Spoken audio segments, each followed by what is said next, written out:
Hi, welcome to the Ladybug Project. My name is Alyssa Vinehodge, author of The Sense About Madness. I'm here with Kara Adams, author of the Little Yogi series.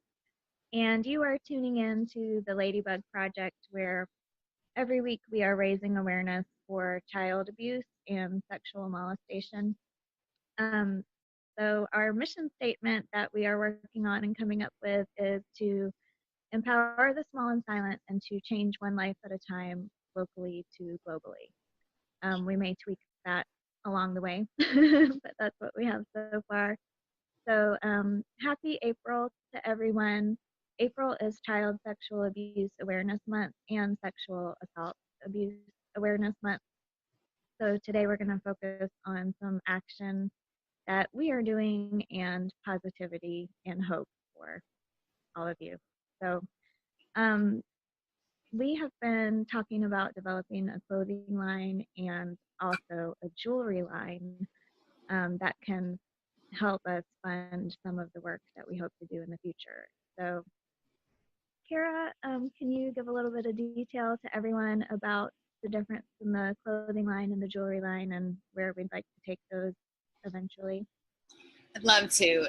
Alyssa, how appropriate that this month of April represents awareness for child abuse, because how we're launching the clothing line, how we're going to be working on this, and it's going to go in a totally different direction, and or not totally different direction, but just we're going to have the funding through this clothing line and through this jewelry line to make such an impact, not only, like Alyssa said, locally, but yet globally.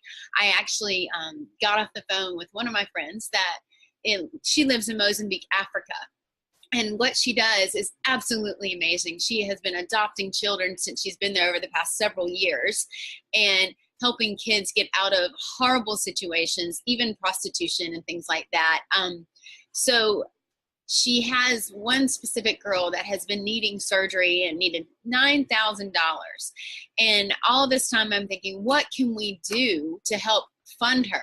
Because I work at a corporate place in America, and I only make so much money, and I know most of us feel like we want to give back, or we want to serve somehow, we want to make a difference, we want to impact lives, and how else can we do that?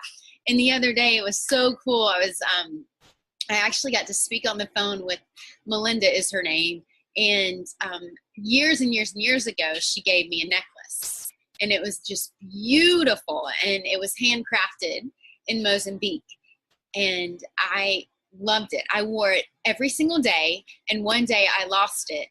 I was swimming or something. I wore it for like 5 years straight. And I was like, Melinda, I was so disheartened. I was like, I lost my necklace. What can I do? And do you have any more? Or can you get it made again? And she goes, no, but I found something similar. And she found this necklace along with one other. And all these necklaces, she sent me a picture of them. She goes, oh, they all mean something different.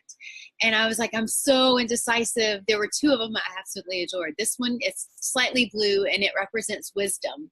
The other one I fell in love with was brown, and it represents love. And ever since then, people have been like, where did you get that necklace? It's so beautiful. And I'm like, well, it's from Africa. And I thought the other day when I was on the phone with Melinda, I said, Melinda, I know of an amazing way we can raise funding for your daughter. And we are going to sell these necklaces. And so this is what the Ladybug Project is all about. It's like what we were saying, it's not just locally. We want to impact beyond what is right in front of us. We want to be able to touch lives on the other side of the world. And this is an amazing way to do it. How can we raise money for people that need surgery, that can't have the funding for it, that are in prostitution and want to get out of it, for children that are being sexually abused? They don't even know it. It's just a routine for them because they're taking into slavery. So we want to break that cycle. And how else can we do it is get the people that are actually in the barracks of that lifestyle, that are in Africa, that are doing this on a positive note, that are Melinda, who is changing lives, who is living there, taking those children out of that situation, adopting them, and making sure they can get to safety, and they can work, they can make jewelry, they can do different things to create the money they need to survive. So the Ladybug Project is teaming up with other companies and other organizations like Melinda. We are going to impact her. So we, on my website, karasadams.com, I have to, over the next couple of days, I'll be revamping the site just a little bit. So there'll be a tab where people can pre-order these, because Melinda will be coming back to the States next month, and she'll be able to give you, she's going to bring a lot of the necklaces back. So if you want to pre-order, they're going to be about, I think we haven't decided on the price, but most of the proceeds, because we have to pay for the necklace itself, but all the other proceeds, which I'll share with you how much it's going to go towards her cause and helping that child that needs the surgery. And I'm going to give you specifics on all of that on the vlog. So that's exciting. Next week, me and Alyssa, with specifically on the Ladybug Project, we will be wearing t-shirts that have the Ladybug Project on them. And it's just kind of like a, what do you call it, a mock shirt?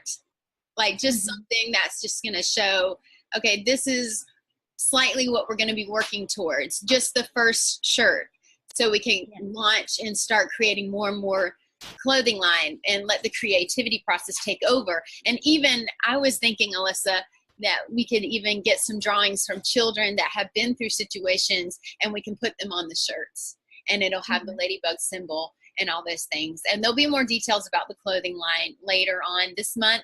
But like I said, we're just getting started. And for us to know that every step is an impact, and every step you take, you're starting to set your grounding. So a lot of times people are too scared to even begin. And each step in your life requires a different version of yourself that sometimes we don't even know that's within us to have and to be able to walk in. So I just wanted to say that this morning. If you feel like, man, I don't know how I'll get from here to here, it doesn't matter the process of how to get there. Just know that you're going to get there. That's all that makes a difference sometimes. Right, Alyssa? Right. So go ahead. So next week, maybe we'll talk a little bit more about the shirt, but as Kara mentioned, the jewelry that we're starting out with will be focused on connecting with people in Africa at first, and then globally from there. The clothing line will be more specific to the U.S., and that will serve as a means of funding for us to donate our books to counseling centers and schools. And as Kara said, if you don't know how to get from point A to point B, that doesn't always matter in your life. I was looking at a little finch bird land on my porch the other day, and I'm really into animal symbolism and what different animals teach us in our lives. So I was looking up the finch, and it said that they don't fly as the crow flies in a direct path like a lot of birds do. They just kind of flit around and do whatever they want just for the sake of joy and beauty and flying however they feel like it. So whether you're a very logistical person with a plan, or whether you just like flitting and floating around from here to there, life is a beautiful journey, and we're happy that you're tuning into this channel and supporting us. So thank you.